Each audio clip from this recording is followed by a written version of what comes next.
Hello. We are live once again for another Refashionista Rants on Sunday.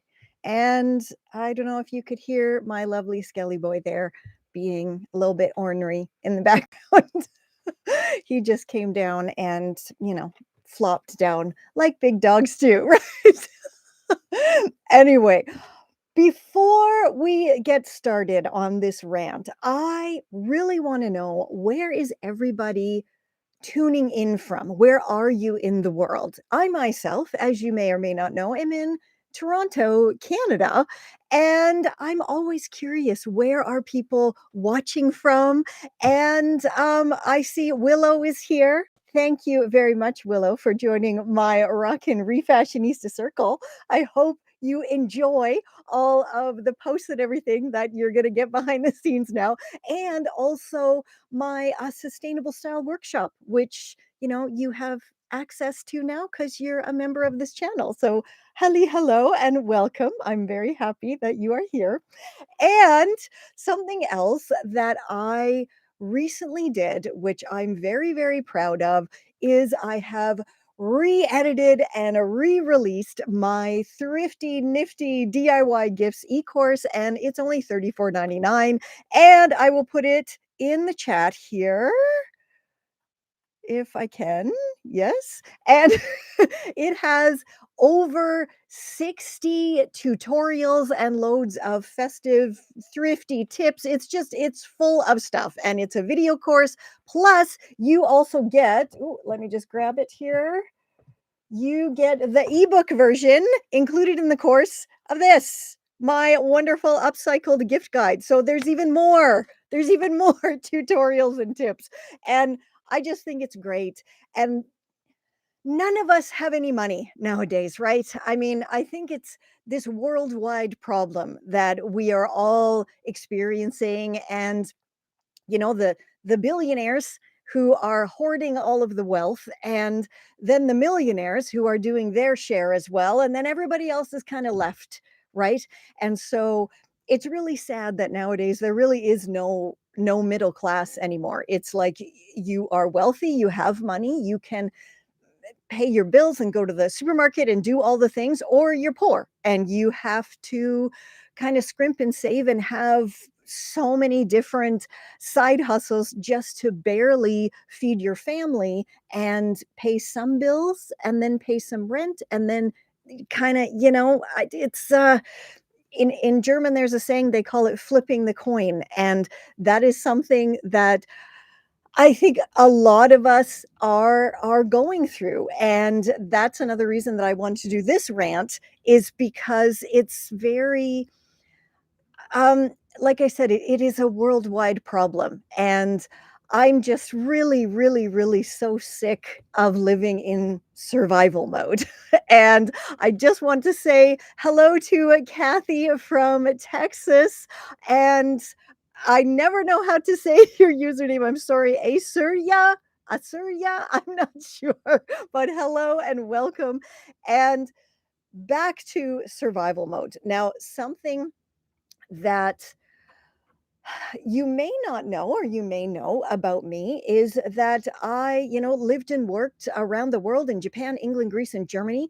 And I spent over 22 years living and working abroad.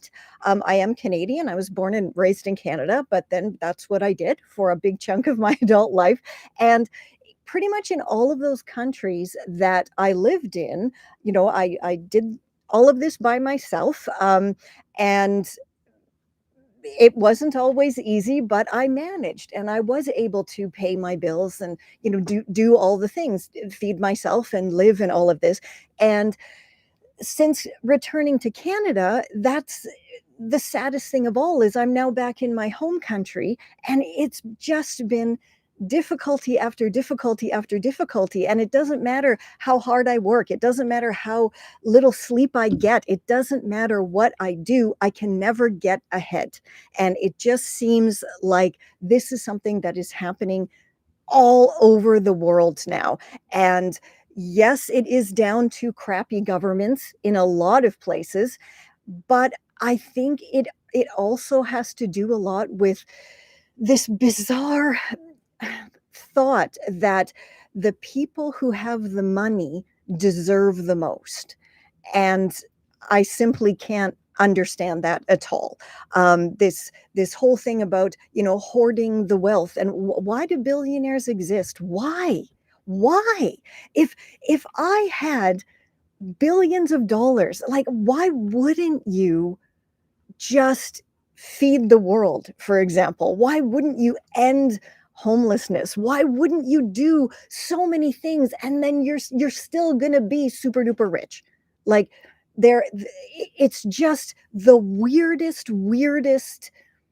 situation that the world is in right now, where we have so many people in pretty much every country. There are millionaires and billionaires, and it just doesn't make any sense. Like, first of all, how they came into their money. They didn't work hard for their money. 99% of them inherited it, or they had a big step ahead of everybody else. And this is something else, this thing that they like to put out into the world, like, oh, I started my business in my garage. That's fine. But first of all, you had a garage to start your business. That's one thing, that you had other people. Plus, you got like $800,000 from your mommy and daddy to put towards your business. That's a massive leg up. Or your dad or your mom or your aunt or somebody in your family knew someone, so you had a connection somewhere, right? And this is something that so drives me nuts, and something that I have been working my frickin' ass off my entire life, like since I was like a kid, right? I'm a Gen X, so that's how I grew up, having to do housework and babysit and just do all the things, and super parentification and all of that. But because of that, I put my all into every single thing that I've done in my life. And that is, even when I was a model, it's not like I was rich, but I was working, 18 to 22-hour days sometimes, which is crazy. I ended up in the hospital actually when I lived in Japan because of that. But I have this drive in me to succeed at whatever I put my mind to. And I can't get my head around how, I'm working, and I still don't have that financial success to the point where I don't have to flip the coin every month, so to speak, where I can comfortably pay my rent, pay my bills, put food on my table, care for my child, all of these things. Something has to give. It can't keep going like this. And it's it's just getting harder and harder and harder. And my fear is that I'm going to end up homeless, and nobody seems to get this. And I realize what I put out there in the world is super positive all the time. And this is why I wanted to do these Refashionista rants, because I'm so freaking sick of this narrative that people online put out, that, oh yeah, life is perfect. It's not freaking perfect. Like, I have 7 days to come up with $2,000 so I can pay my rent. Bills are being pushed aside, and I am like $2,000 short for my rent this month. And what am I going to do?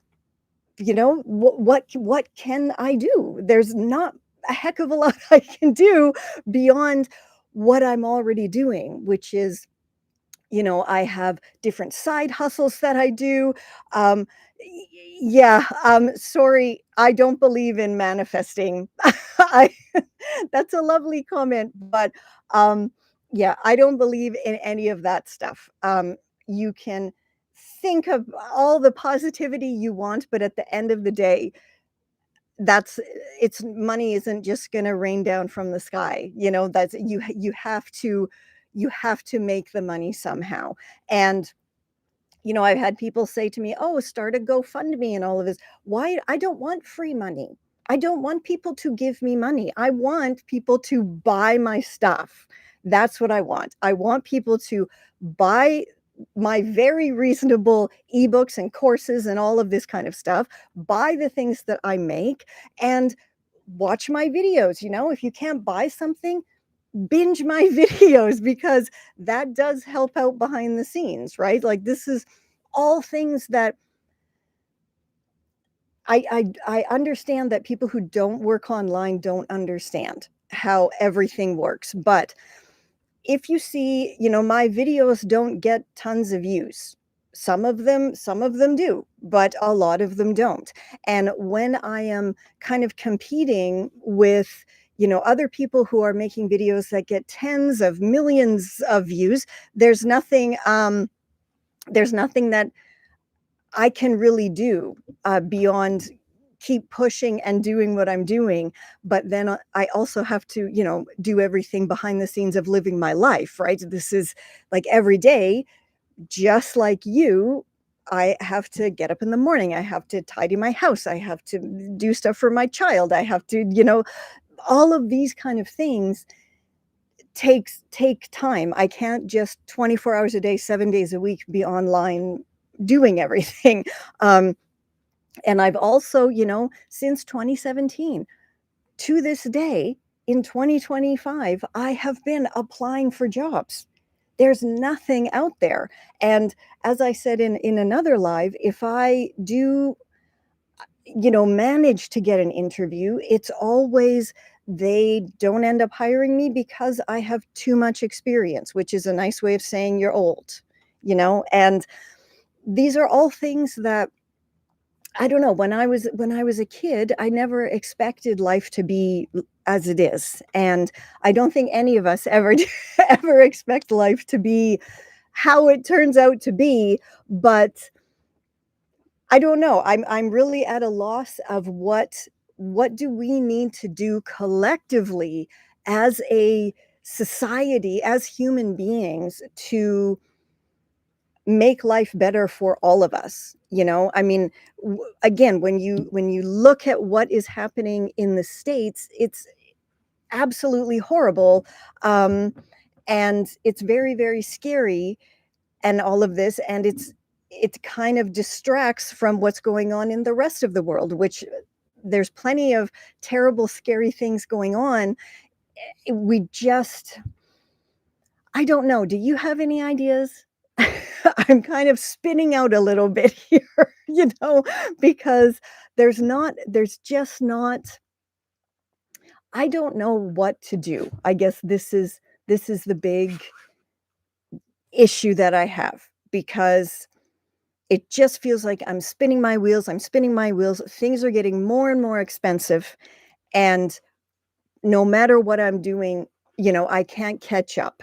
And again, I totally understand there are, I think, more people in my situation than not right now in the world, because of how things have been set up in societies by those in power. And I just, again, do you have side hustles? How are you surviving right now? Let me know. Let me know.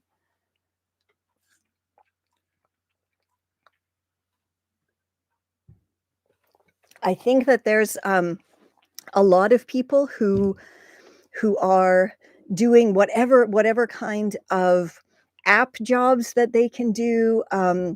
Like, I really would hope that not everybody has to do this. I hope that some people, are making a living wage right now and are able to, pay their bills and keep a roof over their heads.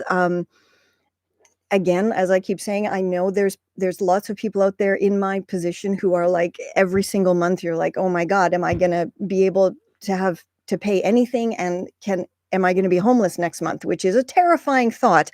Um, okay, here we have, "At some point, I accumulated a lot of thrift that had have value with time and resold them at a nice price." Yeah, this is something, again, I have a whole Poshmark store. I have taken, my vintage items around to, reseller vintage stores, and it's just doesn't do anything.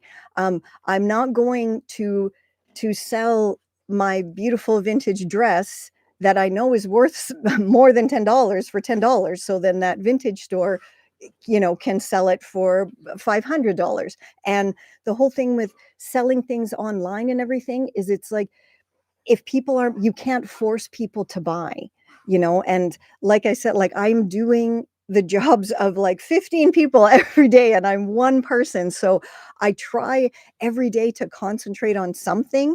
And my online shop and everything really took a hit when you know, what's happening in the States with postage prices and all of this because I can't send things to the States anymore. So that's a lot of, it's basically just within Canada or sending, I do have some customers in Europe as well. But again, Canada has some of the most expensive postage prices, and a lot of people don't want to spend that, even though the Canadian dollar is very weak. So if you see something in my online shop for, $50, if you're in another country, it's going to be like 20 or $30 for you.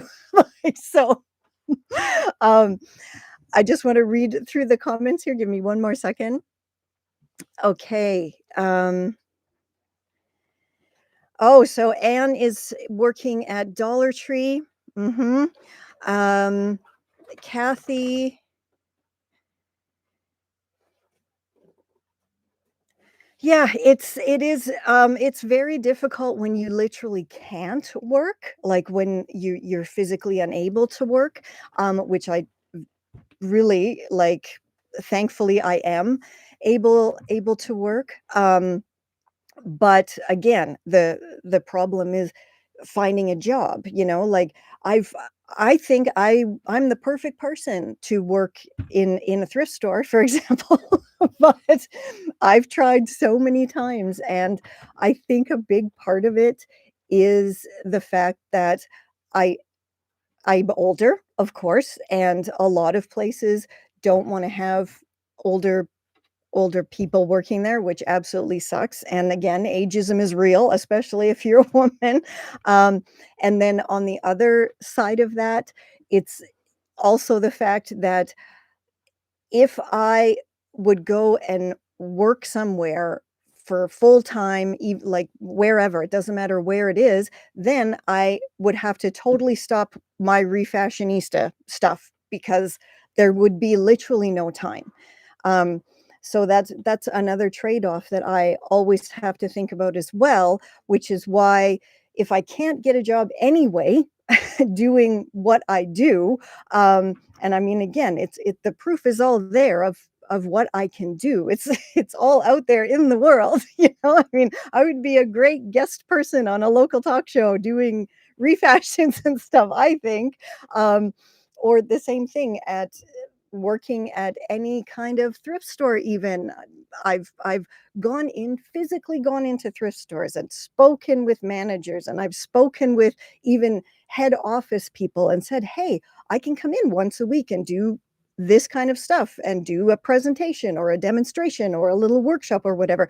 And they all say, "Yes, that's great," until I try to get paid for it. Then suddenly, no, we don't want that. And it's very frustrating because thrift store CEOs make millions of dollars every year. Their stock is donated, and for anybody saying, "Oh, but they have to pay for lights and staff and yeah, they have more than enough money to pay for that. If you any mall store, they also have to pay for the store rental and employees and all of this, and their stock is not donated. So they have an extra expense than thrift stores have, right? So that's a pretty major difference, I think. Um, yeah, and that so I have to have another drink of water.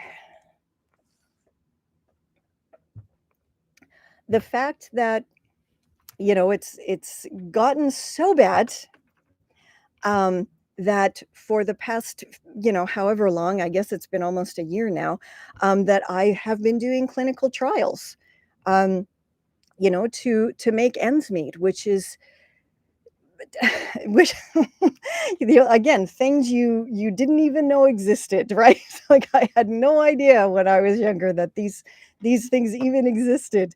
But it's a very sad state of the world, I think, when people have to resort to doing this, not because, oh, I want some extra money because I want a car or a vacation or whatever, but because they're doing this like me in order to pay rent and pay bills and keep food on the table, which that's, um, and I guess I can be thankful that I am healthy enough that I can do these kind of things.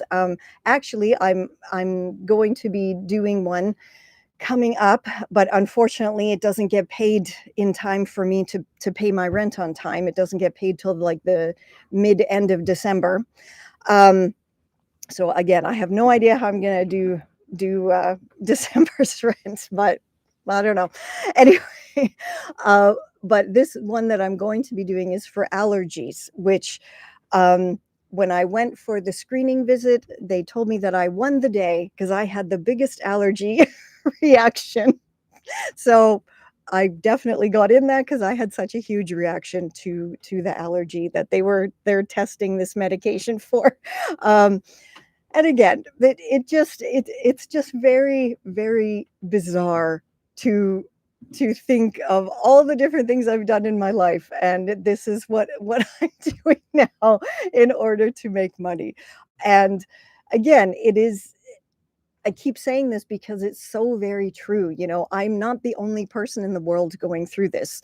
It's every single country is having a problem with price gouging with, you go to the supermarket and it's crazy the price of food. I mean, like a box of cereal here is now nearly $10 for a box of like Cheerios, which are you kidding me? This makes no sense. This makes no sense whatsoever. And how they can keep doing this while with nothing happening, I truly don't understand. Why is it that we're not all kind of rising up against this? Do you know what I mean? It just because again, it's every single country this is happening, and it just doesn't make any sense why we as like the poors of the world, I guess, we don't all stand up and just say no, I'm not going to shop there anymore because I personally, I don't shop in these supermarkets anymore. Most of my food actually comes from Too Good to Go. I have a whole playlist about like food money saving food apps in on my channel, and Too Good to Go is one of them, and Flash Food is another one that's really good. On Too Good to Go, it's mostly from restaurants, but there's also some supermarkets on it in Canada anyway, and they have like a dairy bag or a meat bag where it's food that is not past the best before date, which again we know best before doesn't really mean anything at all. It's the dates that it's whatever it's made up by the food industry. And it's expiry dates that mean something. Best before, not so much. But so, like in the dairy bag, for example, I think it costs about $6.99 to about $7 here, and there's everything in there like yogurts or margarine or milk or whatever's in the dairy department that is soon to be at the best before date. They put in these bags and they sell like 3, 4 a day, whatever it says on the app, how many they have available. And then you go and you pick it up. And sometimes, that's how we get our food because we literally can't afford to go to even the discount supermarkets anymore. They are just too expensive.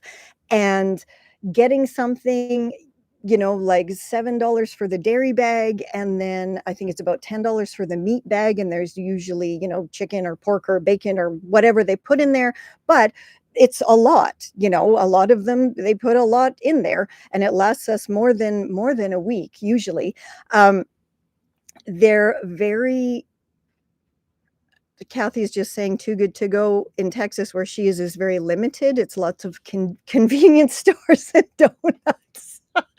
Yeah, actually, that's how it started here. It was, it was Tim Hortons that really kind of kicked the whole thing off. Tim Hortons is like a donut thing, and then it just spread everywhere. And Jennifer is saying, use by is the date that matters. With best before, you can still use it a few days to a few weeks after, depending on the food item. 100%.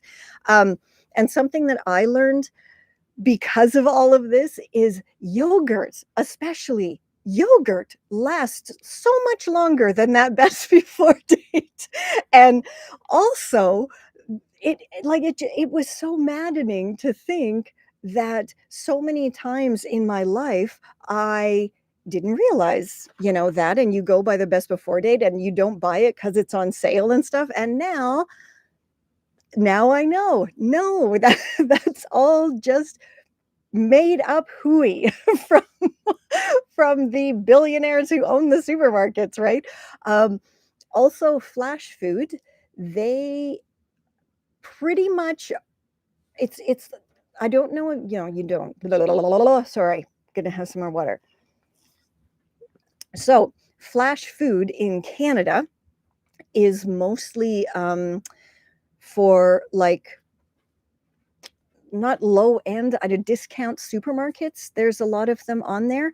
Like here we have No Frills or Superstore, and that actually we get a lot of stuff like milk and juices, pastries sometimes like lunch meat and stuff. And these are all items that instead of them putting it all in a bag like on Too Good To Go, where it's like, ooh, surprise, you don't see it till you get home. On the Flash Food app, you can actually scroll through and it will tell you, they have, for example, sliced ham, here's the best before date, and it was $4, now it's $2.50, whatever. And so it's like individual items there, and they also have bags with fruit and veggies that clearly are fine, but maybe they got, a new shipment. Mr. Skelly's here to say hello. But those ones, I see you. Let's take a Skelly break here. Skell, what's this? What's this? Yes, you're a good boy. Yes, you are a good boy. My special boy. Anyway, so flash food, they usually put together these, yes, I see you, bags of fruits and vegetables, and those go from like four or $5 for quite a big bag, like a paper grocery sack kind of size. And that's another good way to get really cheap fruits, vegetables. Also, there are a lot of Asian supermarkets in Toronto, and anywhere I've lived in Toronto, which unfortunately since 2017 we've had to move like 4 or 5 times, which is crazy. But that's Toronto real estate. If you live somewhere for a while, eventually the landlord's going to sell it, unfortunately. Or the very first one. So I'm getting off topic, but that should be, I guess, a totally different one. It's crazy stuff has happened. And again, I shared all of that in my Upcycled home tours playlist on my channel. It has all of the wacky stories, like the landlord in the first place getting people to spy on us. That was crazy. Hello, Sandra. Hello. Yes, it is good morning for you, right? It's good evening for me because Sandra's on the other side of the world. Anyway, what was I saying? Oh, right. Yes. So the Asian supermarkets, this kind of turned from survival mode into like Sheri's cheap shopping tips. But that's good, right? That's good. Anyway, so the Asian supermarkets in Toronto always, whenever they get like new fruits or vegetables, the ones that haven't sold, they bag them up and then sell them off for like $1. So for example, just the other day, my daughter loves Granny Smith apples, and I got a bag of 8 Granny Smith apples that were still fine. They just had maybe some little dings on them for $1, like That's fantastic. And then the ones that she didn't want to eat because they didn't look great, I just peel them, slice them up, and turn them into the apple chips, which is another tutorial on my channel. Um, but also in the Asian supermarkets, there's usually a butcher at the back, and they have such better prices compared to regular supermarkets. It is pretty shocking to think like at like a No Frills, which is a discount supermarket here, like it's like the very discount you can get supermarket. And for like two chicken breasts, it's about $28, which is nuts. That's like, what? But then at the Asian supermarket, two chicken breasts is going to be around $10. I mean, still, I can't afford it, but but it is much more reasonable. And every day, my lovely boy Skelly gets a bone, and we get those at the Asian supermarket deli as well because they sell like pork bones and beef leg bones, but and they're like 50 cents to 99 cents per pound. And so you pick one and then they cut it up for us, which is very nice. And yes, they know us now and they know it's for our dog Skelly. So but it's just a really nice way as well to supplement his nutrition, and our vet says it's totally fine. This was actually suggested to me when I still lived in Germany and I had my baby boy Jack, who sadly 2 years ago went over the rainbow bridge, but he had 14 years of a very good life. Anyway, so and here as well, the vets have said, yes, it's totally fine to do that. And it actually, helps the digestion and everything. So that's good. So we have us sorted out for food, usually, and our dog. um, oh, more money saving tips on the Carrot app, which I love the Carrot app. And I know you don't have the Carrot app in a lot of places in the States yet. And I have no idea why that is, but it's like everywhere in Canada now. And on there, we actually got connected with a very lovely woman who basically does dumpster diving, right? Because that's what you got to do here.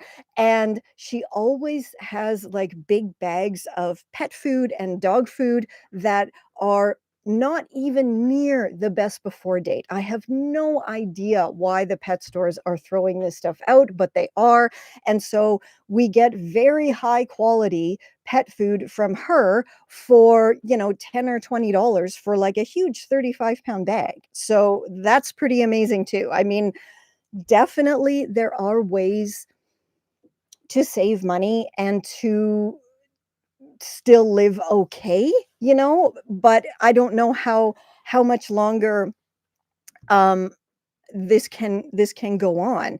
Anne is saying she picks up groceries at the Walmart by her house. For three of us, it's 75 to $100 for the whole week. Yeah, that I wouldn't be able to afford that. That's crazy money for for me to go for supermarketing. Um, I think we spend probably less than $40 a week on groceries because of these apps. Um, and because again, the money's just not there. And it's definitely at that breaking point where it is like nothing can get paid. And again, we have Christmas coming up, so that's super fun as well. Um, but luckily, I'm a refashionista, but I can't refashion, the cool tech that my daughter would like to have for Christmas, but whatever. Uh, I can't do it this year. Um, but I just want to mention again, like I did at the beginning, I, again, because of the situation I'm in, and I know I am not the only person, I created my DIY gifts that anyone can do course, and it's only $34.99. And just let me see if I can, yes, put it in the chat here again. And it's like over 60 gifts for the entire family, plus you get the ebook version of my upcycled gift guide here, which has even more DIY gifts and thrifty tips in it. And the course is like an hour long. I think it's like in 10-minute video increments. And then of course at the end you get to download the ebook of this very book. And I just think, it's again my way of kind of trying to make a little bit of money, but at the same time, help others have a happy holiday using what they have already around their house, or things that can easily and cheaply be bought at, the thrift store. Um, and saying I should have a video for gifts for kids and teens. Yeah. Well, again, it's there in my in my course. So I can't I can't share, I do have to try to make some money. Like, it would be great if I was independently wealthy or a billionaire myself and I could just give all the free tutorials. I absolutely would. I totally would. But I can't. So I've already shared on my blog. I think there's over 1,700, free tutorials. And then on my channel is well over 1,000. So I don't know. I think maybe that's part of the problem too, is I give too much for free. So then people don't want to invest any money into buying my things that that actually cost a little bit of money. I mean, like, I guess. Oh, Kathy is saying her closest flash food participant is too far. Yeah, that's I think that is something that is an issue as well with these apps, especially if you're in a place that is like a huge sprawling city, or of course if you're not even in a city. I mean, luckily it's a pretty big city, and it's Toronto, it's a major city. So there are quite a few within easy bus reach for me. I mean, oh, that's something else. I don't have a car because I can't afford a car. So everywhere we go, it's that's something else I think falls into to survival mode as, oh my God, Jennifer, thank you so much. I don't, wow. Um, oh, I'm going to cry. Sorry, give me 1 minute, please.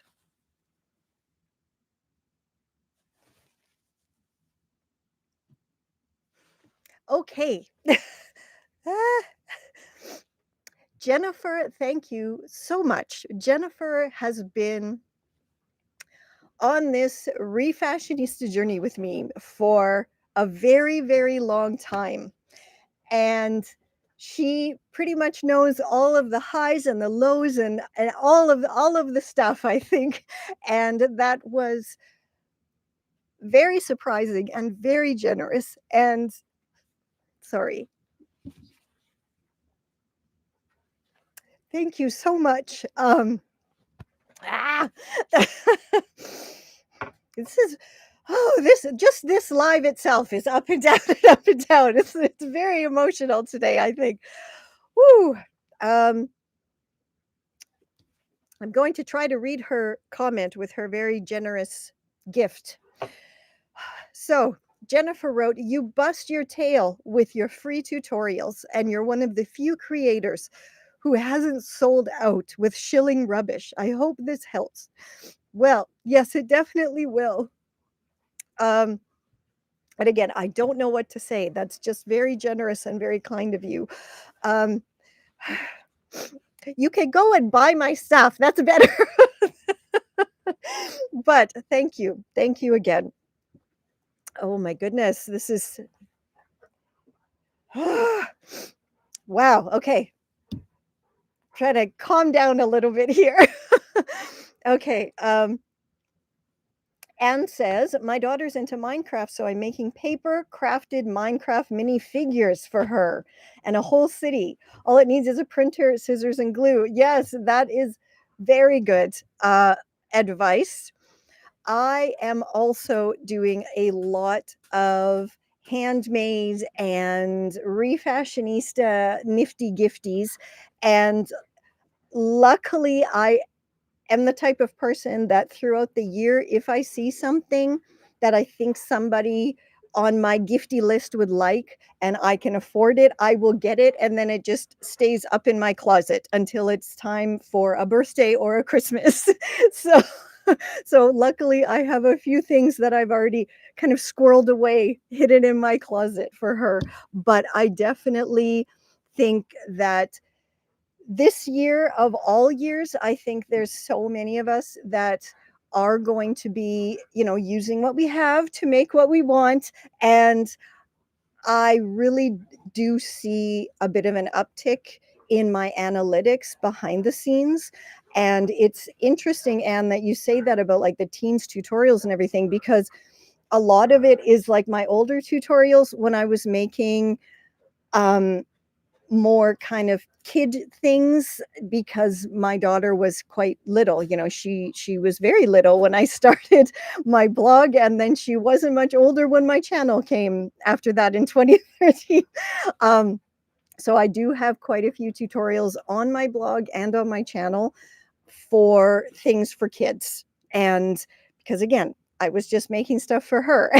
And now definitely it all comes in useful. And I do see an uptick in people viewing those videos and those tutorials on my blog during this time of year, especially.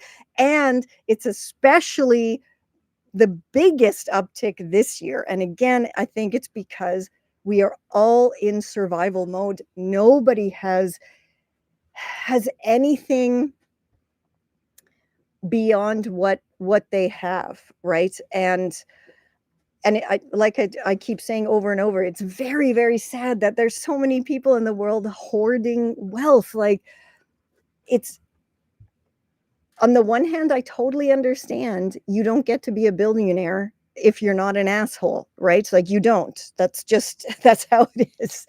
Um, but I do think that, why do you have to be such an asshole? Like, why does Elon Musk need to have trillions? Like, what is the point of that? There is, again, this is one person who could solve pretty much world hunger, world homelessness, world all the shit could be solved by this one idiot who just won't do it. Um, and I don't even know what to say anymore about that, because it's so frustrating. But something, again, I really hope that by me having these refashionista rants, it just makes you realize that you're not alone in whatever shit you're going through. I'm probably going through something similar. um and I think that is something that we all kind of have to know, right? Is that we're not alone. And I know it can really feel that way. Like, it really feels that way for me pretty much every day, because I don't have, friends where I am. I, don't have any family whatsoever. So I don't have that support system. And again, I know there's so many people out there who can relate to this, to not having that ability to just, pick up the phone and say, "Hey, let's go meet up and have a chat," or to hug someone beyond your kid, which is lovely. It's wonderful and lovely to hug my daughter and my dog. I Fantastic. Um, but it would be nice if, to have that, I don't know, that tribe. Like, everybody says it takes a village, and I just want to know, Where's my freaking village? I haven't had one ever, and I want one. I really do. I can bring a lot to a village. I can refashion everything for everyone, you know. Um, oh, Anne is saying she'll adopt me. Please do. Please do. My daughter would like to have a grandma for real, like all of these things that we were missing out on. So the holidays for us are as best as they can be, I guess is the best way to put it. But again, it would be really nice to have that bit of a tribe, bit of a community, um, to do things with, um, or to have a bunch of aunties for for my kiddo. That would be lovely. Definitely.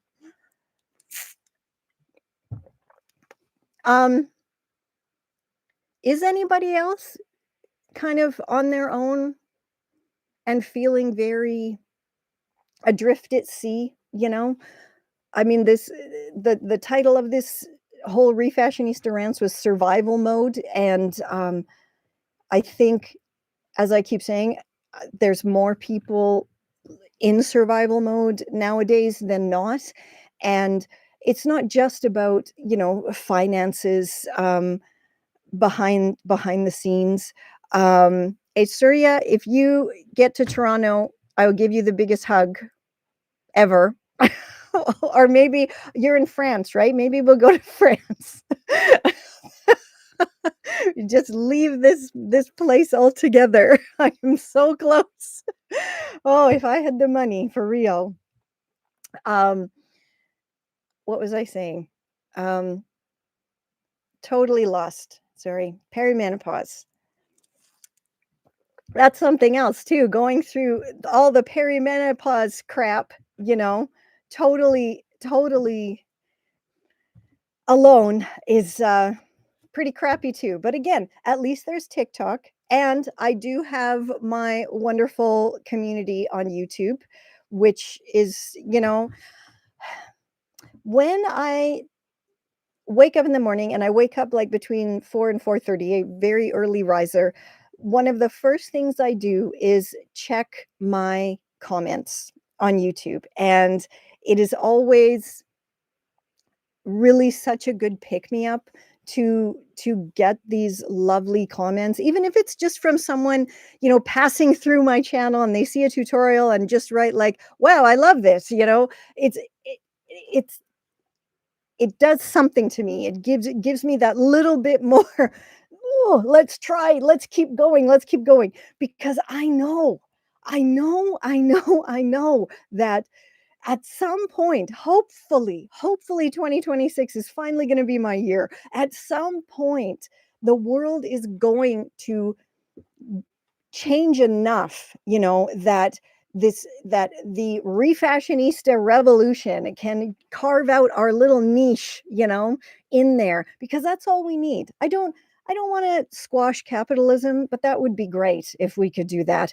But I would like it to kind of be that the people who do reuse and refashion, and not even thrifting, right? Let's take thrifting out of the equation. Let's just totally use what we have, unless we have to go and get something very specific for a very specific reason. Then it's okay to go thrifting, but only then. But I think it has to come to a point where people just say, enough. We don't need any more stuff. We don't need to continually buy stuff, even if it's secondhand. And again, thrift stores, the prices they're actually more expensive than going to the mall now. So to go to like H&M, or in Canada we have a store called Urban Planet, and it's for like tweens, teens type of store. The thrift stores here are more expensive than those stores. So when my daughter wants something like a sweatshirt, why in the hell would I go to the Salvation Army and spend $17.99 on a sweatshirt when I can go to Urban Planet in the mall and get it for $8.99?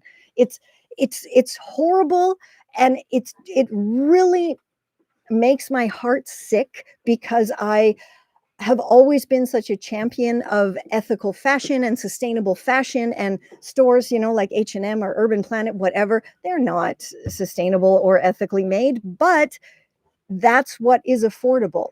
And so when thrift stores now have jumped on the capitalism train, it's definitely time to just stop shopping, I think, and to make whatever we can out of what we already have. And I really think that we can make this refashionista revolution happen, right? I really do think we can. I'm not sure how we can. So if anybody has any ideas, please share them and let's get everybody doing this. I am the proof of how easy it can be. Sorry, my child and my dog are playing. um, okay, Skell. Do you want to take him for a pee pee, please? Thank you. Love you. Thank you.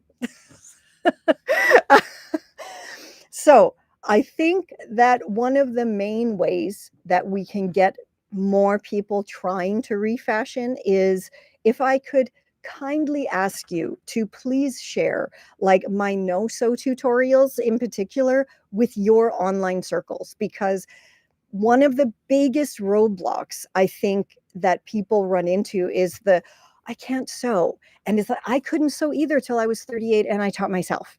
Eh? And again, you see my tutorials. Am I doing anything fancy?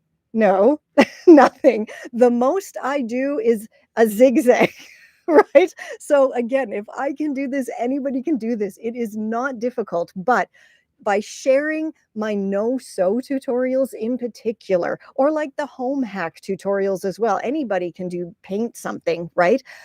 I think it can help to start making people realize, hey, maybe I can do this. Because if you share that with, I don't know, 20 people, your online, whatever, okay, 20 people.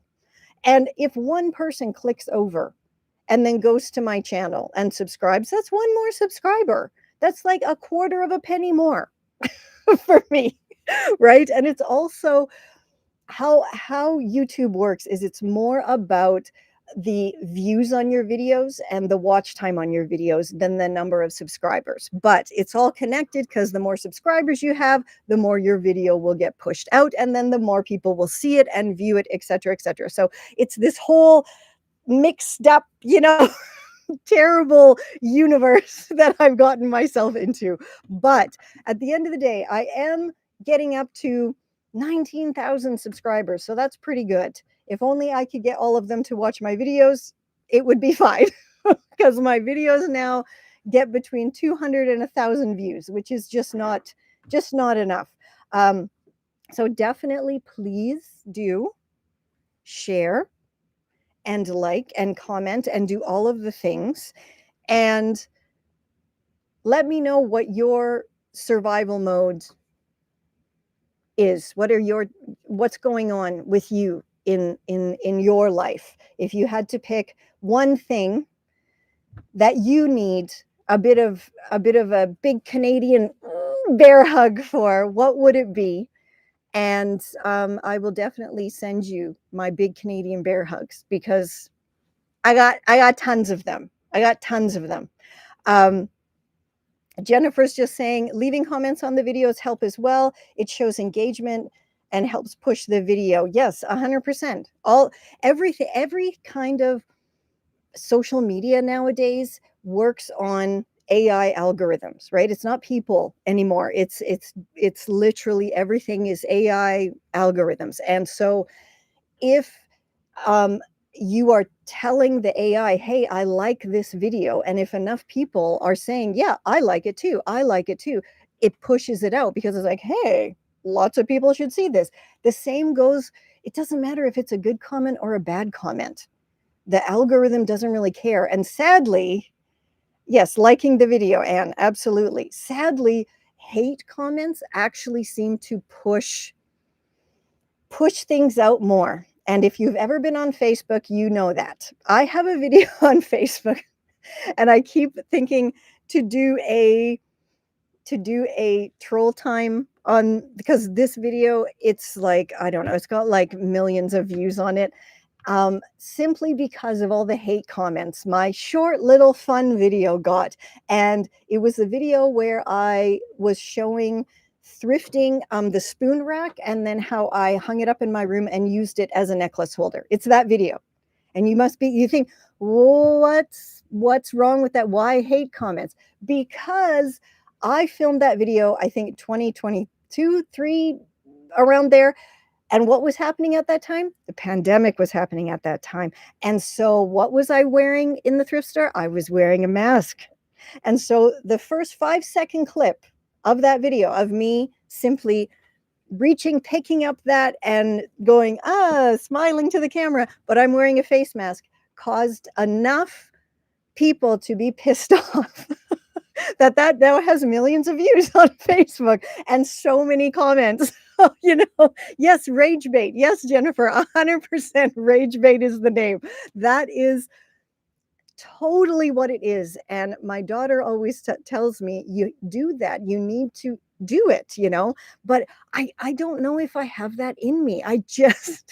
I have a hard time doing that kind of stuff. Like, why do I want to make people mad? I don't. I want to teach people. That's what I want to do, it's but again, that's the thing, right? People, a very certain type of person likes to go online and get their bullshit aggression out onto strangers online, right? So there's that type of troll, and then there's the other type of troll, which is, of course, just men being gross. And I have so many comments that are just gross, that will be like, it'll have like a timestamp of my video, and then, like a tongue, for example, like the emoji tongue. And then when I go to that part of my video where they put the timestamp on, it is like I was reaching and you could see a little bit of my stomach, for example, or it's just like, it's gross. Or my feet. That's another one. A lot of people ask me to do like a fashion shoe, because I have some pretty cool footwear that I've collected over the years. But I always respond to those comments, say, look, I can't, because men are gross. And there's too many gross foot fetish people out there. And it's like, that's another thing, maybe I should sell feet pics. I don't know, but I don't want to go down that road if I don't have to. Oh, gross. Ugh. Yeah. No. I've been celibate since what, 2010. So yeah, no, I don't want to go down that road at all. No, thank you. I'm good. I think I've ranted enough for today. I feel like I'm losing my voice a little bit, and I'm gonna have a go and do a big cry, because Jennifer, thank you so much again. And I absolutely want to send you a Refashionista box once everything in America gets sorted out and postal service is reasonably priced again. Thank you all so much for being here. I'm getting a lump in my throat again, sorry. And thank you to my fantastic channel members. And I know, it might not seem like a lot, like 99 cents or $1.99, $4.99. It really might not seem like a lot, but it means a lot to me, because it shows that you genuinely like what I am doing, and you appreciate the work that does go on behind the scenes. And it really means a lot to have you be part of the community behind the scenes. And I really really hope that very soon I will be able to start posting more behind the scenes content for you and more just everything on the membership tab. I'm trying my hardest, but I got so many balls in the air. uh, but I did another post today on the membership tab with all of my top cleaning tips, and these are all things that you probably already have in your house. And um, keep an eye on YouTube Shorts because I have a very exciting garbage trash to treasure transformation coming up very soon. And until next time, stay safe, stay well, and I'll catch ya on the zigzag.